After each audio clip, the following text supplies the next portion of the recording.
conversations. I've obviously not had enough coffee yet because I'm already mixing my words up. Cheers, Alecia.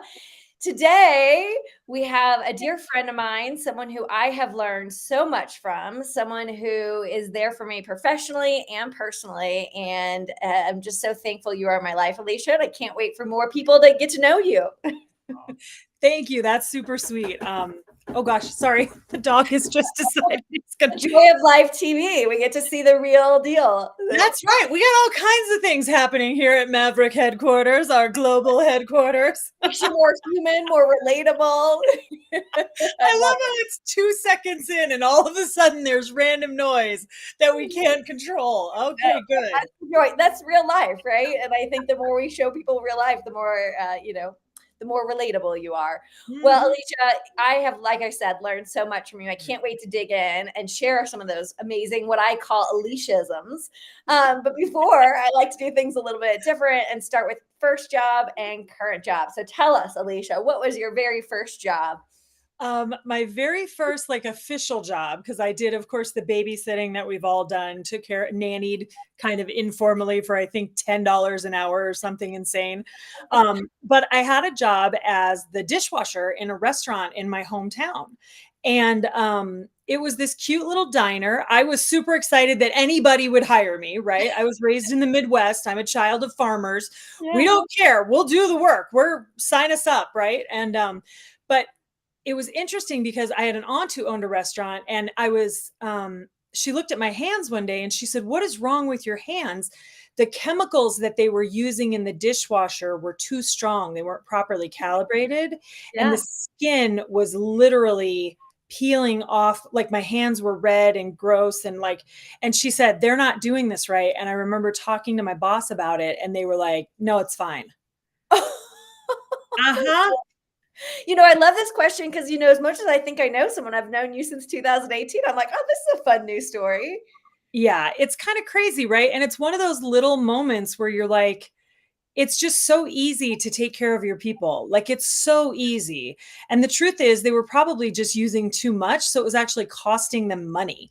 Yeah. So, as adults, I'm sure we're all like, well, you got to leave room for those little signals to seep all the way through. But yeah, it was, and I'm pretty sure I didn't quit until the summer was over, and I started, I think, probably freshman year of high school. Wow. I was just, thrilled to be getting any check at all was a good thing. Well, you have a great work ethic. And what are you up to these days? Tell us more about the fun work you do today. Luckily, your hands are okay today. Yeah, these days we're all manicures. We're in a very different kind of age of life, right? Yeah. So I am a management consultant, which is really funny. It's one of those jobs that nobody sits around when they're 7 years old and they're like, well, I could be a firefighter, or I could work with executives, helping them rebuild their infrastructure and culture at pivotal growth moment times. Yes. But right? My specialty, I really, it took a lot of years, but I found this niche. So I've always liked the conversations about leadership. And I just sort of have an intuitive sense of social contracts, like how you and I are going to get stuff done, how that breaks down, how we can do it better. But I really found my way to working with executive teams. And then when I really tried hard to keep, dialing it down to the exact thing. And it was never an industry, right? We don't want to make it simple. I can't just say, yeah, I work with manufacturers.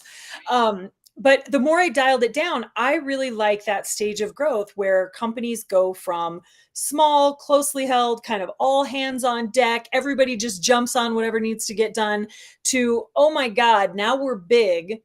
And no amount of hard work saves us from all these breakdowns. And no matter how hard we work, we just can't seem to get on top of everything. Like every day there's something new that's not working.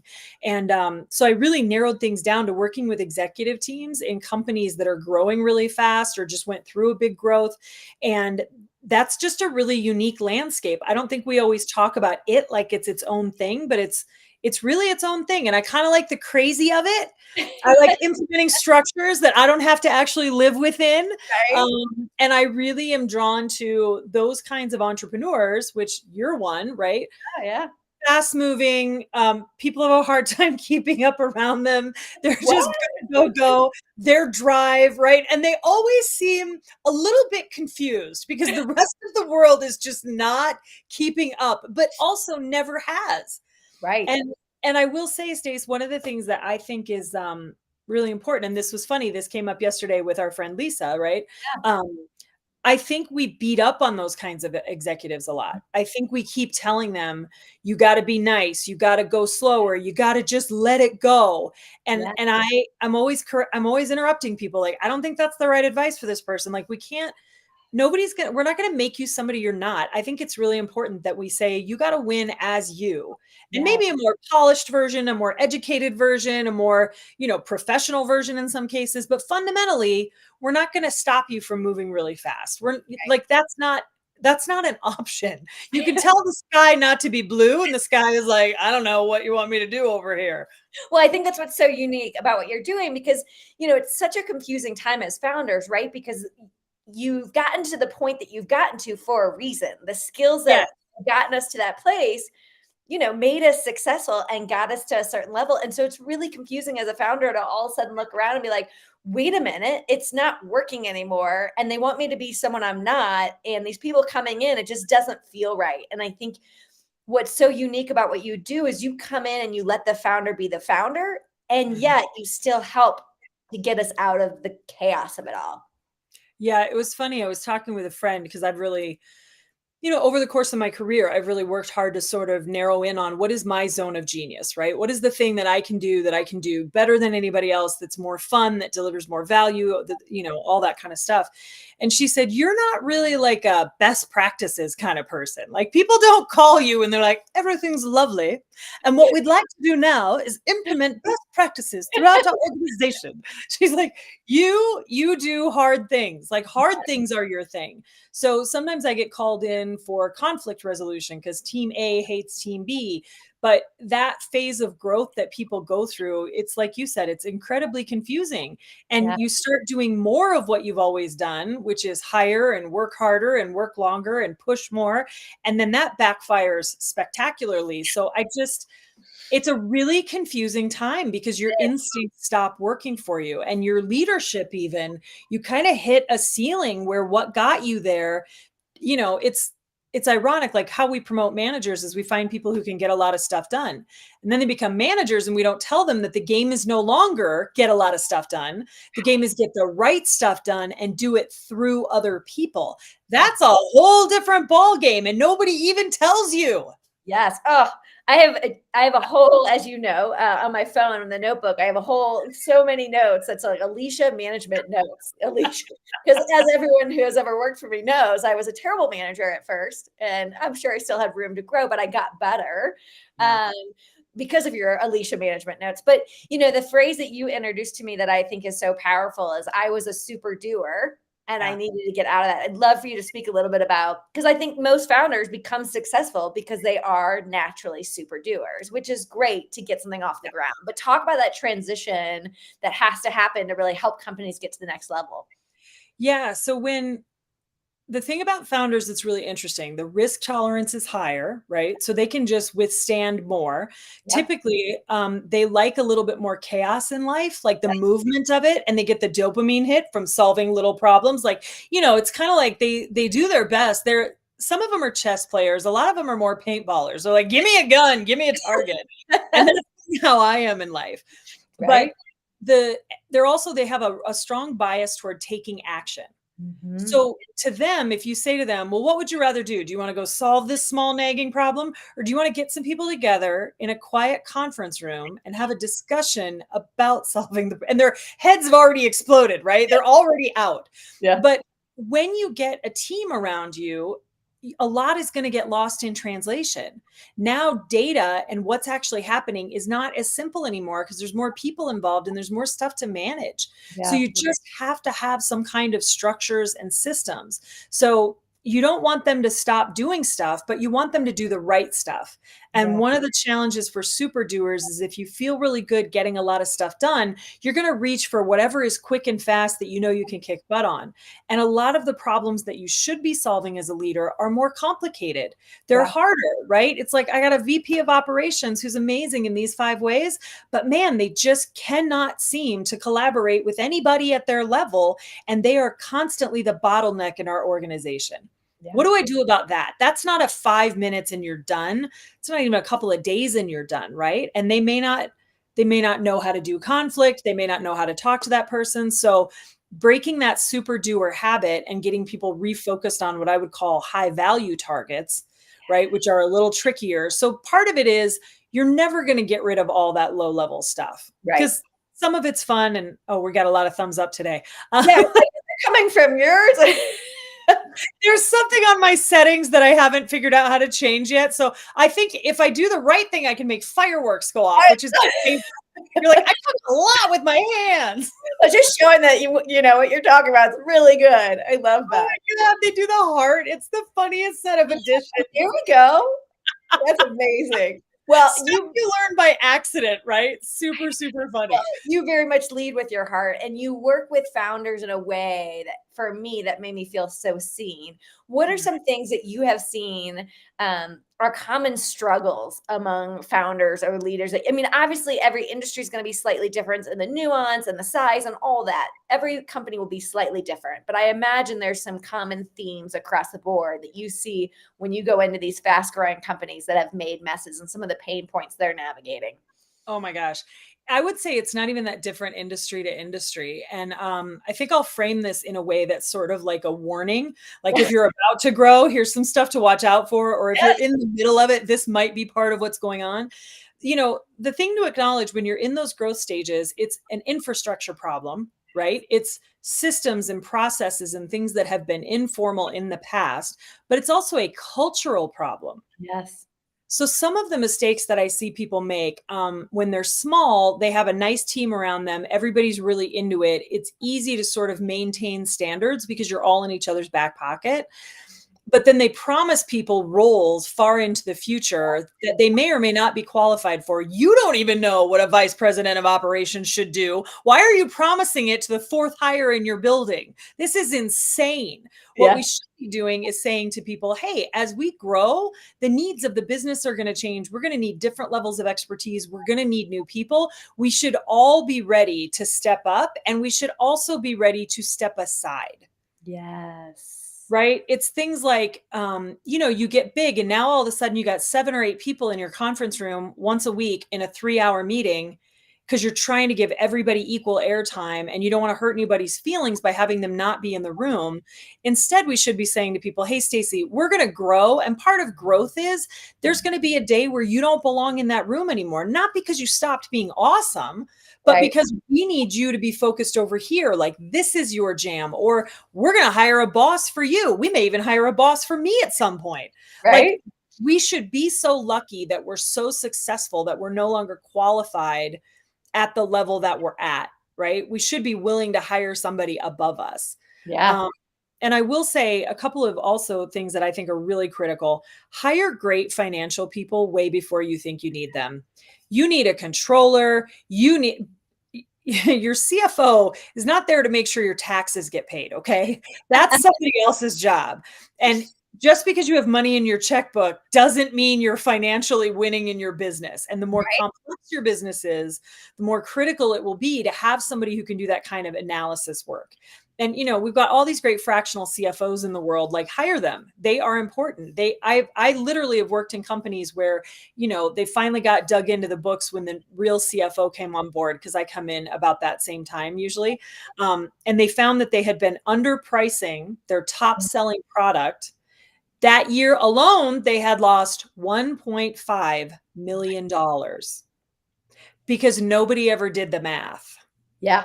It That's was, so common. It's yeah, crazy how common. And these are companies that are above 1 million in revenue who, are selling, but can't answer the question of what is the actual unit economics of the thing that I'm selling.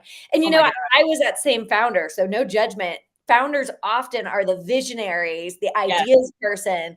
The numbers and the structure that you're talking about doesn't necessarily come natural for a lot of us. That's why people like you coming in Mhm. make that so not that we can't learn. I've learned a lot about ops. I've learned a lot about finance, but it took someone like you coming in and helping me to actually grow as a founder. Well, and when you're small, you have a pretty good gut feel for what you're spending. You Yeah. you kind of know because you're touching it all the time. As Right. you get bigger, it's like, imagine you've got a house with 3 little kids in it. You're the one who does the grocery shopping. You know how much you're spending. Now we give each one of those, now those kids are teenagers. We give them each a credit card and we assume it's going fine because everybody got fed. That is a terrible plan, right? So hire those financial people way before you think you need them. Make sure that you keep creating a culture where it's really okay to acknowledge each other's weaknesses Yeah. and everybody's like, it's okay, right? A friend of mine who is a really brilliant leader named Pat Roach, shout out to Pat Roach at Southwestern Real Estate. I was at his annual meeting, and to his team, he shared this great podcast he found. This very popular church in Nashville, Tennessee. The pastor wrote, "This is how you pick a church. Like, here's some things that you should look for." And it Okay. is the most fascinating list. Like, one of the things is leaders welcome conversations about breakdowns. They're not afraid to acknowledge and adjust after something goes wrong. There's transparency about money and power. Yep. We have women participating at all levels, like just little things. And one of my favorites is a therapist goes to that church. And so you just start to look like, what would a healthy organization really look like? What are the things that would be true? And Yeah. one of them is, we're just not going to have a big ego about stuff. We're all here to get the thing done, and it might change. And I think we should normalize that there might be a day, because you go from the wild wild west to something that's much more structured, and a lot of people drop out on that pathway.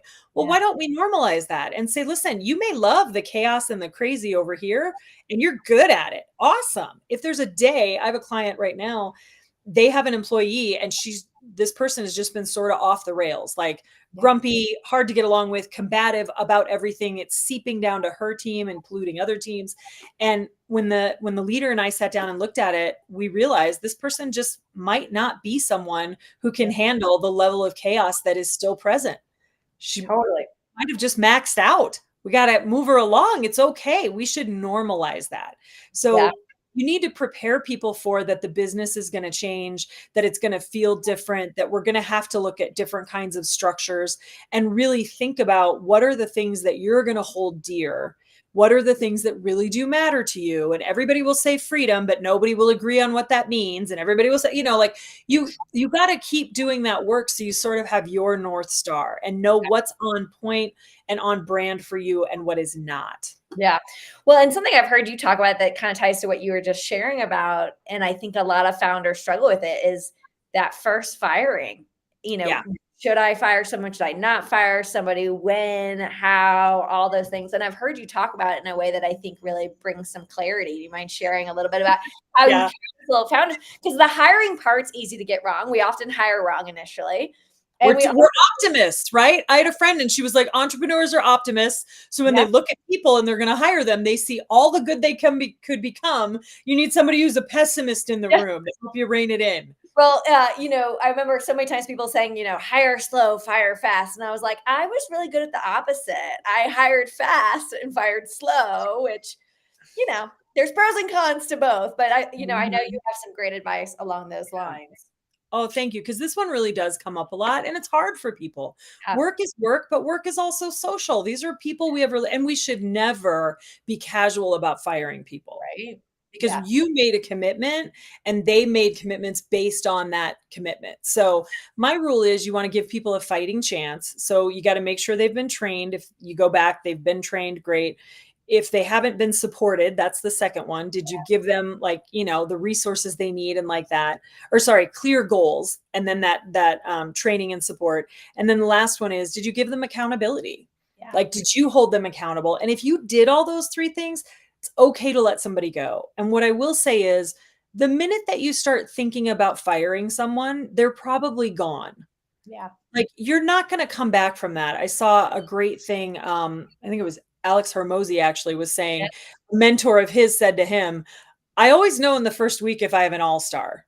And they never go from not an all-star to all-star. Yes. Let's just be straight about what we're dealing with here, right? And then the when and the how you can kind of negotiate. But I have also seen people where, when they were confronted with their poor performance, they were shocked.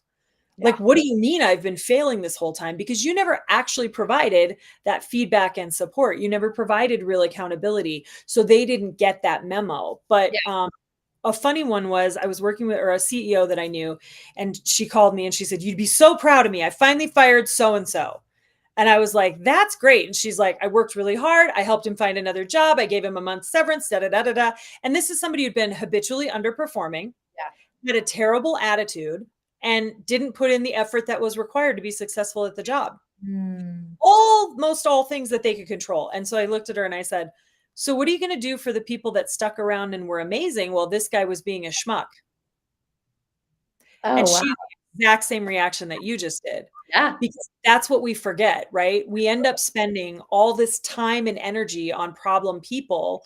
We do all this stuff to assuage our own guilt, but Yeah. yet the people who've been picking up the slack, and let me just say very clearly, if you have somebody who you think probably has a problem attitude or not a great person to work with, you got to remember they're on their best behavior when they're with you. That's as good as it gets. Yeah. So whatever evil, terrible, awful, uncomfortable thing they do while you're in the room, it is 10 to 100 times worse when you're not. And you're now asking your best people to put up with that because they don't have the option to fire them or walk away. Yeah. And Oof. we all know that people quit bad managers. I think people quit bad colleagues Oh, and yeah. managers Yeah. who won't do anything about it. Yeah. So, Well, and you talked about accountability, and I think that word means different things to different people. And one of the things I've heard you talk about is goldfish management or goldfish accountability. And I think that's such a good analogy to help people understand because again, like as a founder CEO, I don't necessarily want someone managing me, right? Like I am a founder CEO because I can get in and get stuff done and I don't need the processes and systems, right? But the people that I hire need these things that I don't even know what that means or what that looks like. And I think you really helped me figure that out with things like talking about goldfish and puppies and all that stuff. it was You have funny. some great analogies. So I'm like, people need to hear your analogies. I got this amazing screenshot from one of my former clients. They're awesome. And at their executive meeting, they actually tag things in that system. So Yeah. they have different projects and they will rate them goldfish, puppies, or babies. So Oh, okay. it was so cute, right? They're like, "Hey, look, we do it this way." I was like, Yeah. "That's awesome. That's amazing." So Yes. the idea is that a couple of the mistakes people make around accountability is one, we all know that we tend to micromanage, right? We Mhm. don't know how much responsibility to give somebody because if there's a breakdown, then we have to live with those consequences, right? So Yes. I can give you the thing, but if you fail at the thing, that I got to say I can't let you fail at the thing. It's important. Right. So the analogy I give people that's a good framework for managers and team members is there are some projects that are goldfish, some are puppies, and some are babies, right? What we want to do is with new people, we want to give them a chance to prove themselves on goldfish. And we also don't want to just delegate tasks because that gives us expensive minions. So a lot of times we'll be like, "Stacy, it's your job to feed the goldfish," right? Yeah. And so now you're feeding the goldfish, right? And if you come in one day and the goldfish is sort of doing that weird curved thing where their back is all, you go, "I don't know, I fed the goldfish. What do you want me to do?" What we Right. want to do is we want to transfer ownership when we delegate. Yeah. Right? Because part of the reason delegation can be so exhausting is because you transferred tasks and now you're running people down trying to make sure they did the tiny task. Right. It diminishes them. It doesn't promote an ownership culture. Instead, you want to say, "Stacy, your job is to keep the goldfish alive." And there's all kinds of stuff that might entail. Let's talk about what your skill level is, right? Like what you know, what you don't know. I'm going to train you on the pieces of that. But if Right. you think your job is to keep that goldfish alive and you come in and you got a fish that's kind of swimming funny, that's a different conversation really naturally. Right. And once you figure out how to keep the goldfish alive, now we're going to talk about puppies, Yeah. right? Doesn't mean you can't contribute to projects that are babies that are critical but I'm going to do different things based on the value. And I think that differentiation of what are we actually working on just makes a huge difference for people. I had a Absolutely. manager, a CEO call me and we had bumped into each other 4 years earlier at some event, had some cocktails, and I did the goldfish thing with him. And I get this call and he doesn't even introduce himself. I don't know who it is. I don't have his number in my phone. He goes, "I kept the goldfish alive." He goes, "Now I need to know how to teach other people to do that." Right. But it was a game changer for him because he's like, I, as a leader, I should be finding people and training people to keep goldfish alive. I'm Yes. looking for goldfish caregivers. I Yes. need people who can keep those goldfish alive. And that's how you start to build your bench of leadership. Yeah. And what's the difference between puppy and baby? Babies are like super critical. Like you can have a problem with my dog, that's not a big deal, but a child is a whole different thing. Sure. So babies are usually going to be your most important, your most critical, the thing that is the most fragile. You're going to watch it the closest. You leave a puppy alone for a few hours. You're not going to do that with a baby. So it's just differentiating levels of importance and urgency and what kind of attention should be required and who we trust with different levels of projects, right? If it's a baby, you might even do most of the work if you're puppy trained, but I'm still going to supervise that closely. I'm going to catch you before your mistake has consequences that are too big for us. Absolutely.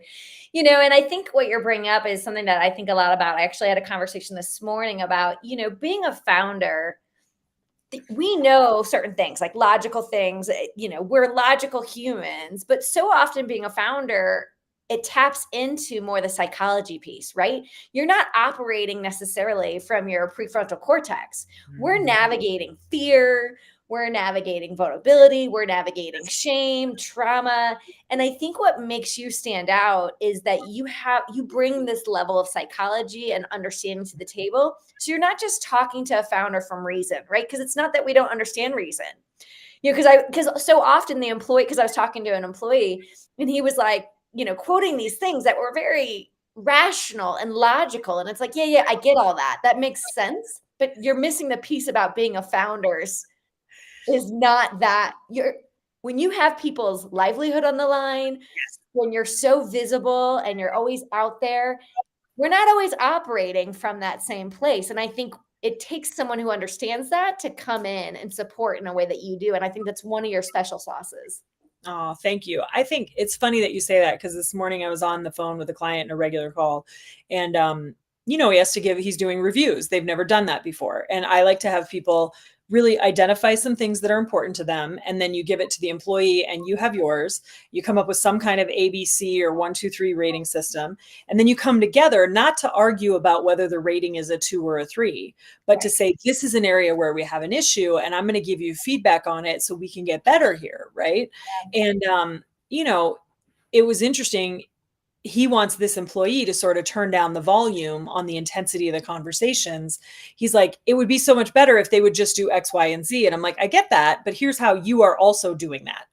Like, you don't like conflict, so you're constantly suppressing whatever's happening because it's just not pleasant for you. So Right. you also need to develop your own set of toolkit.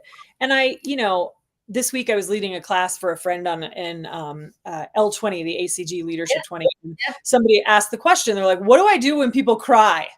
Yeah. Right? Which is Well, I'm a never. crier, so good that Me you're too. asking.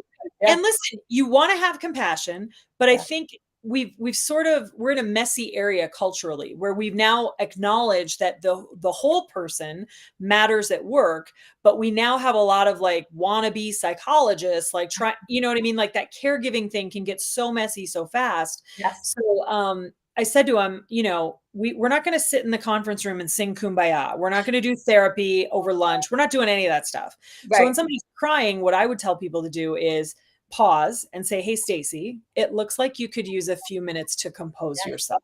Yeah. Why don't we just take a 10-minute break and we'll rejoin and move on from there? Would that feel okay?" And then Yeah. you just shut it down. Shut Right. it down.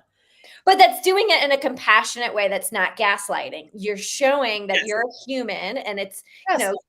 for me, I can't control always if the tears are going to come or not. Me So, neither. right? And you can, and I tell people, I'm like, listen, somebody will be crying in a meeting. I'll just look at them and go, "Are you okay to keep going?"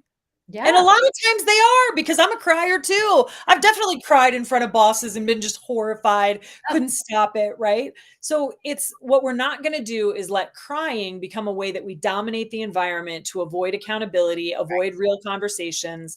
And my rule of thumb is we should be aiming for professional, respectful work environments. And Yes. some professional is a little loud, and that's okay. Yeah. But when it gets beyond that, it really is good to just call a timeout, because that's a very strong signal that your behavior isn't working here and you need to modify, right? You got to learn some self-regulation. Yeah. Well, and as a something I think about as a CEO is, I experienced it personally and now I've worked for other CEOs.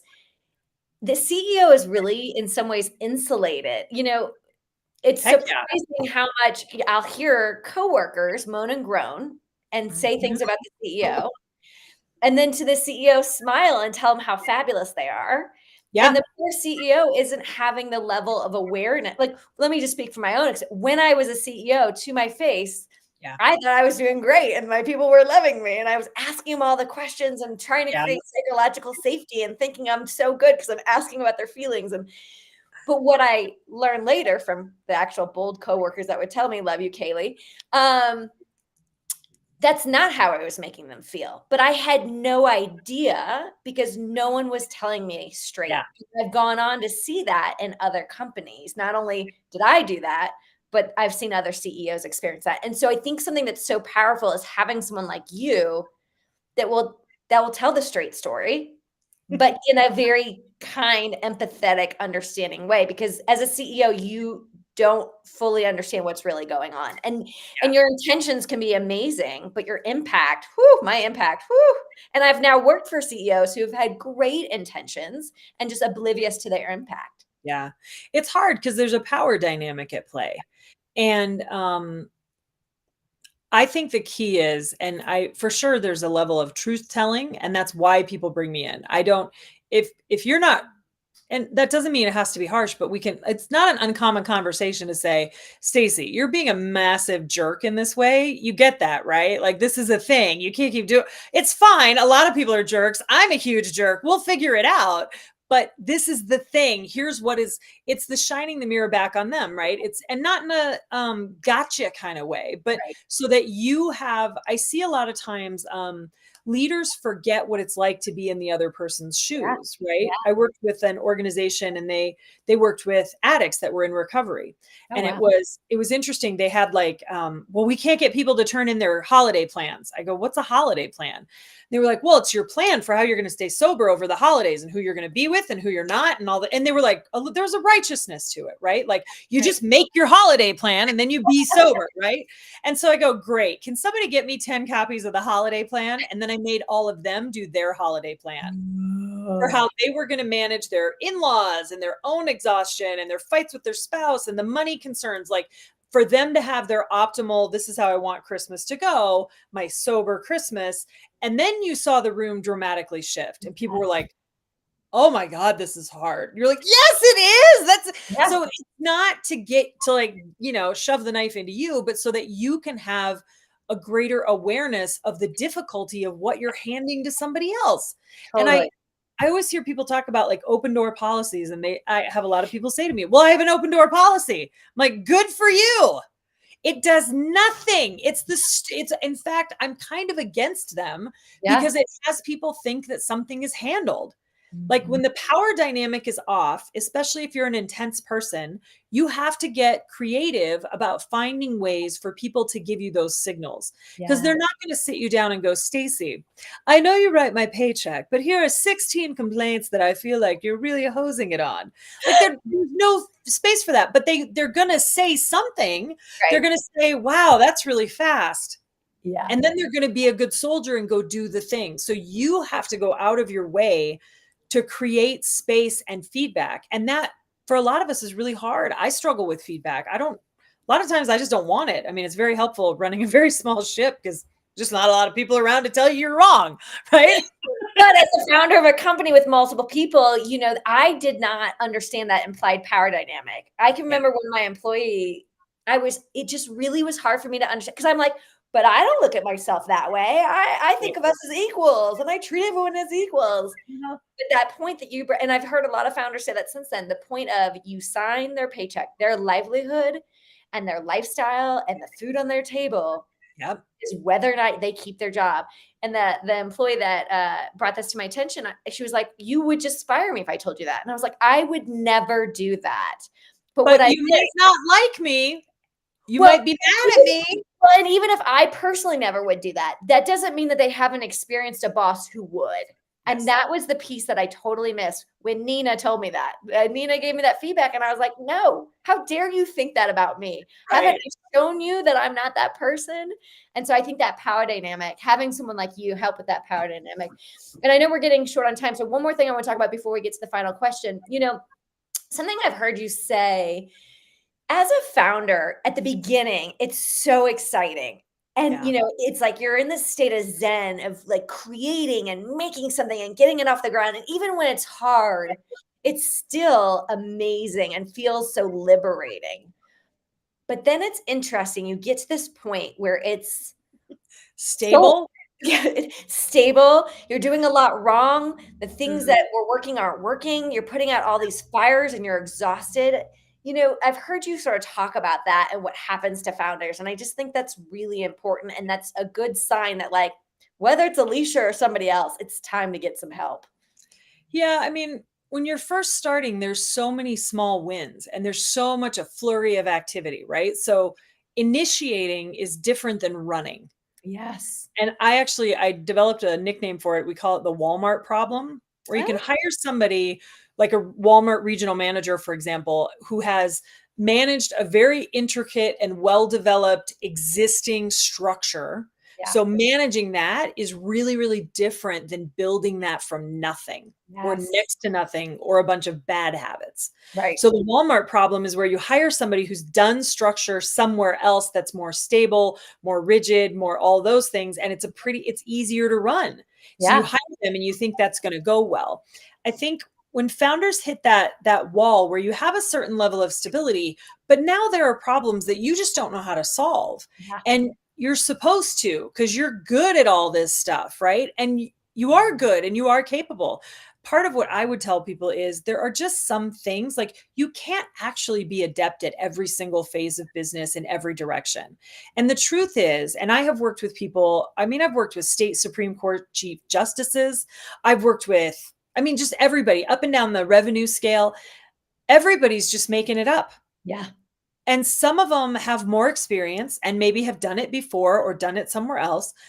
But mostly, a lot of us are just sort of guessing.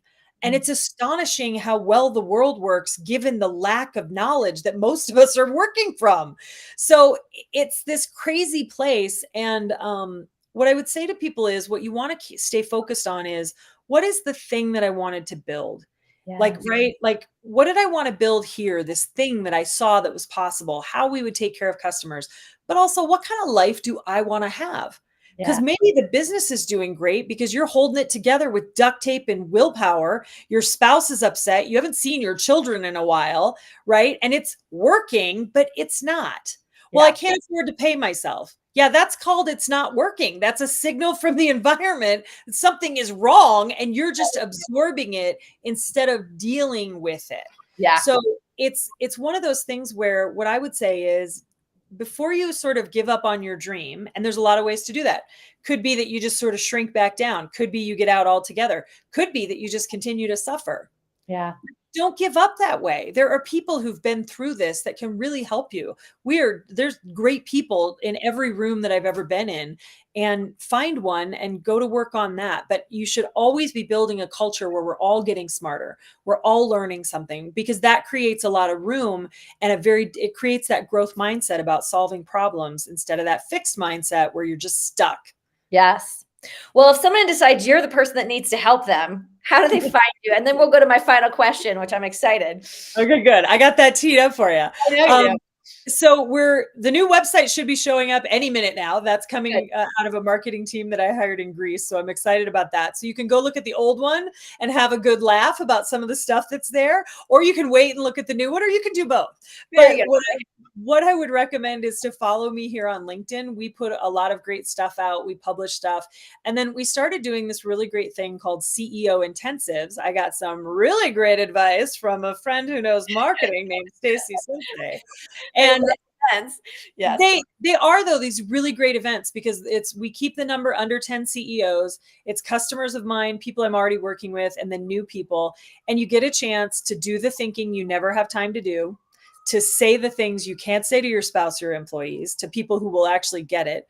And you get expert help in the room from someone like me. So the next one's in Chicago in May, and we're going to talk about people and developing people and some of the issues that come up. So we've done several of them so far. And I have to tell you, they're pretty magical. Like people have some pretty big epiphanies. Just being in that kind of room and carving out that kind of space is great. And the people you're with are phenomenal. So I can personally vouch for how great the room will be in Chicago. And, I would get on that list so you can DM me to do that. Yeah, the CEO intensive came from because you're just so good at curating a room and having powerful conversations. And I think it's a great way for a CEO to get a taste of your impact before they make a commitment to really dive into an engagement. So I highly endorse. It was my idea. The CEO. I encourage you to check it out. And then lastly, my signature question. It's funny. It's about what would you put on a coffee mug? And I texted Alecia and I said, my signature question is, what would you put on a coffee mug for a leader to see? And the fun part is you've actually made the mugs. So it's not this hypothetical question. So if you could showcase my gosh. you have made for So you can yes. see the lipstick marks on it. So years ago, I wanted to get these mugs made. And this one says, the person holding this mug is a total badass. Yes. And so that's one of our client gifts. We also have suck less. Yes. You had me at EBITDA, which nerds will understand that one. One of my favorites, win as you. Yes. Like, win as you. And then this is a quote from General George Patton. When in doubt, attack. Yes. So you can kind of get the flavor of how I work with people in that little mix. Yeah. These aren't hypothetical coffee mugs. If you work with Alecia, she has the mug made. So that's right. You will get your mug, baby. I love it. Well, hopefully those of you listening have learned something. I know I have always learned so much. Even today, I've heard Alecia talk millions of times, and I always walk away with some nugget that makes me a better leader. And I know that you all hopefully feel the same. Thank you, Alecia, for your time. It's a joy to see you, and thank you for being you. And, win is you. You're incredible. You're magic in the moment. So thank you. Thank you. Super fun to be here. I love that you're doing this.